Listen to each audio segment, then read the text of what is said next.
Friends, welcome to செய்யார் நிம்மி சமையல். இன்றைக்கி நம்ம என்ன பார்க்க போகிறோம்னா பொடி பணியாரம். எல்லோரும் பொடி இட்லி தான் செய்வாங்க.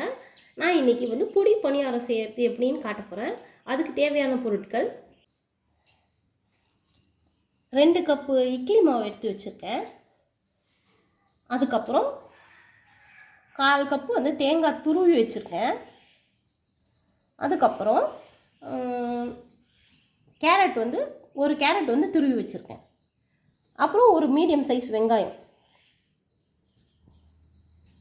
கடலைப்பருப்பு தாளிப்புக்கு வச்சுருக்கேன், 1 ஸ்பூன் வச்சுருக்கேன், கொத்தமல்லி, கருவேப்பிலை, அப்புறம் ஒரு பச்சை மிளகா, கொஞ்சம் சில்லி ஃப்ளேக்ஸ், பெருங்காயத்தூள் வச்சுருக்கேன்.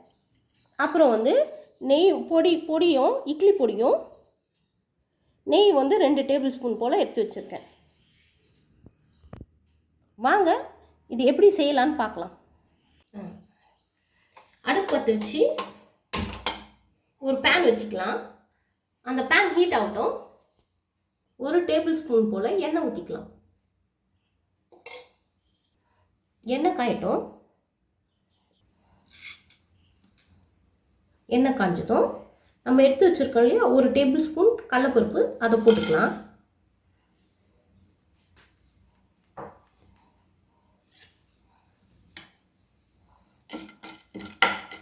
அது கொஞ்சம் லைட்டாக கோல்டன் ப்ரௌன் ஆனதும்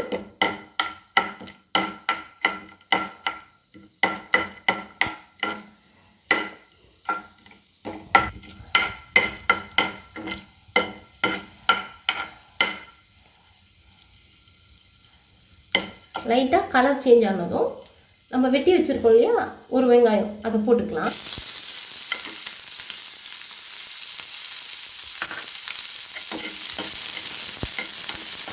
ரொம்ப வதங்க வேண்டாம். வெங்காயம் லைட்டாக ஒரே ஒரு நிமிஷம் போல் லைட்டாக வதங்கினா போதும்.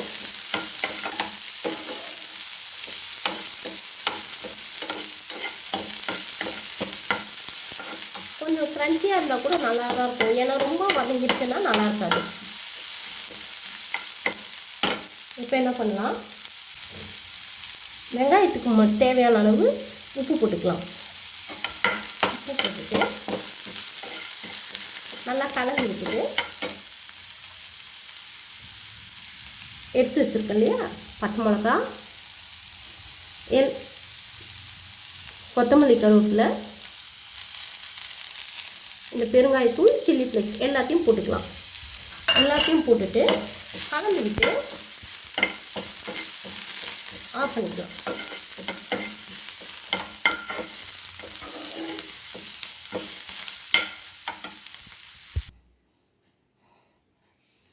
ஏற்கனவே உப்பு போட்டு இந்த மாவில் கலந்து வச்சுருக்கேன். இப்போ நம்ம இந்த வதக்கி வச்சோம் இல்லையா, இதை இதில் சேர்த்துக்கலாம்.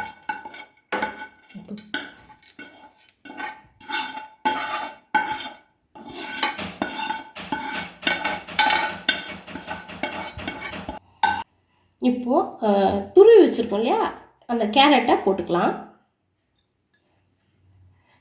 கேரட்டும் இந்த துருவி வச்ச தேங்காவையும் போட்டு கலந்து விட்டுட்டு அதுக்குள்ளே நம்ம என்ன பண்ணலான்னா பணியாரக்கல்லை சூடு பண்ணலாம். பணியாரக்கல்லை சூடு பண்ணி நம்ம பணியாரம் ஊற்றிக்கலாம்.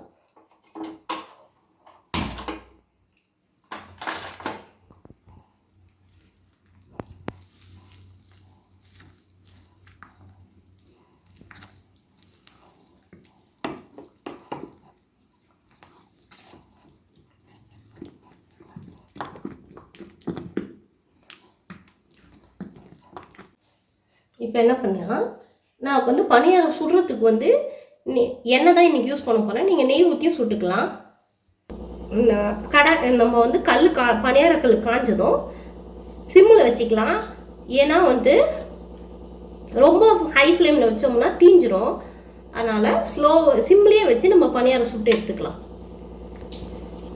இப்போது பணியாரம் ஊற்றிக்கலாம். இந்த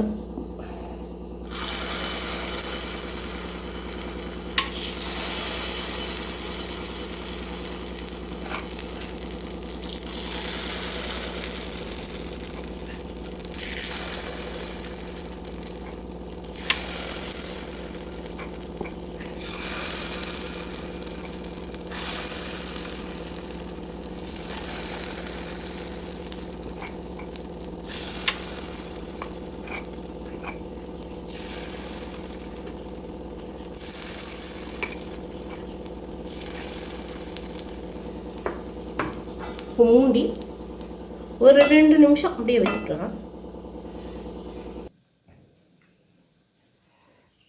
நம்ம ஊற்றின பணியாரம் கலர் மாதிரி இருக்கான்னு பார்த்துட்டு திருப்பிக்கலாம். லைட்டாக கலர் மாதிரி இருக்குது. இப்போ வந்து நம்ம என்ன பண்ணலாம், திருப்பிக்கலாம்.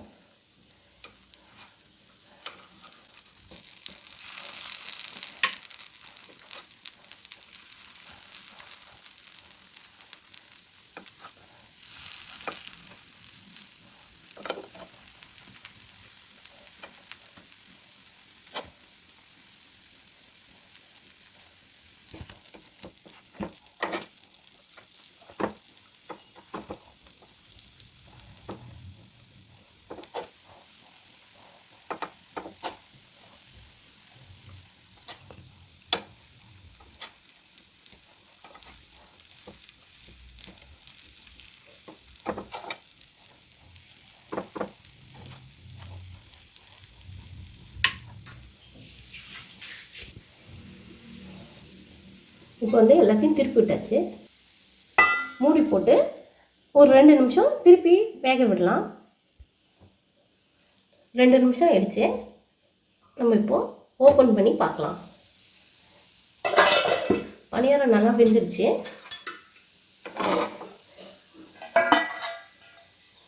இப்போ வந்து இதை எடுத்துக்கலாம்.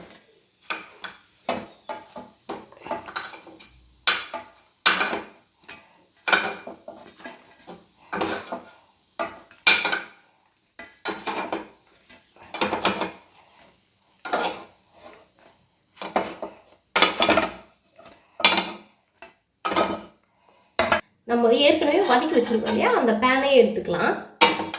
எடுத்து ஹீட் பண்ணலாம்.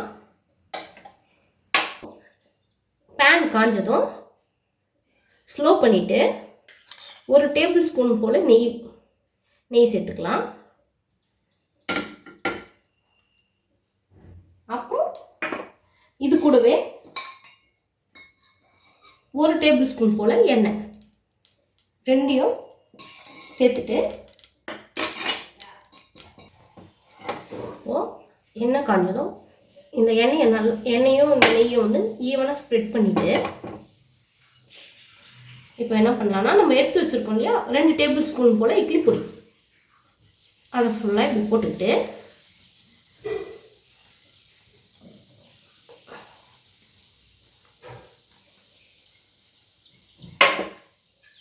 அப்புறம்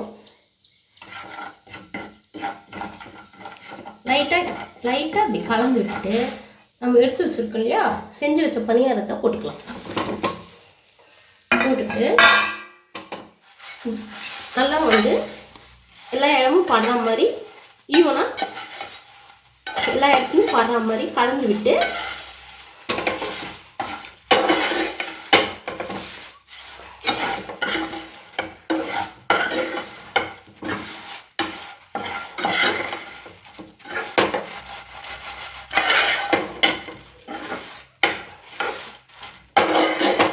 கலந்து விட்டு அடுப்பு ஆஃப் பண்ணிக்கலாம். அவ்வளோதான், நம்ம பொடி பணியாரம் ரெடி ஆயிடுச்சு. இதுக்கு எந்த ஒரு சைட் டிஷ்ஷும் தேவை கிடையாது, அப்படியே சாப்பிட்லாம்.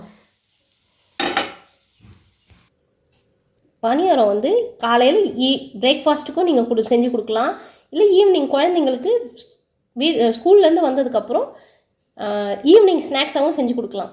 வந்து ஹெல்த்தியான பிரேக்ஃபாஸ்ட் இது. காலையில் கொடுத்தீங்கன்னா நல்லா ஃபில்லிங்காக இருக்கும். இதுக்கு வந்து சைட் டிஷ் எதுவும் வேண்டாம், இப்படியே சாப்பிட்லாம். கேரட்டு, உங்களுக்கு இன்னும் காய்கறி பிடிக்கும்னா இன்னும் கொஞ்சம் காய்கறிகள் எல்லாம் உங்களுக்கு என்ன பிடிக்குமோ, கோஸு, பீன்ஸ் எல்லாமே, குடமிளகாய் எல்லாம் போட்டு கூட செய்யலாம். எப்போ பார்த்தாலும் நம்ம வந்து இட்லி தோசைன்னு சாப்பிடாம இந்த மாதிரி செஞ்சு சாப்பிட்டா நல்லா எல்லாருக்குமே ரொம்ப விருப்பப்பட்டு சாப்பிடுவாங்க. ஹெல்த்தியாகவும் இருக்கும். இந்த வீடியோ உங்களுக்கு பிடிச்சிருந்ததுன்னா லைக் பண்ணுங்கள், ஷேர் பண்ணுங்கள், கமெண்ட் பண்ணுங்கள். செய்யார் நிம்மி சமையலுக்கு சப்ஸ்கிரைப் பண்ணுங்கள். தேங்க்ஸ் ஃபார் வாட்சிங். நெக்ஸ்ட் வீடியோவில் பார்க்கலாம்.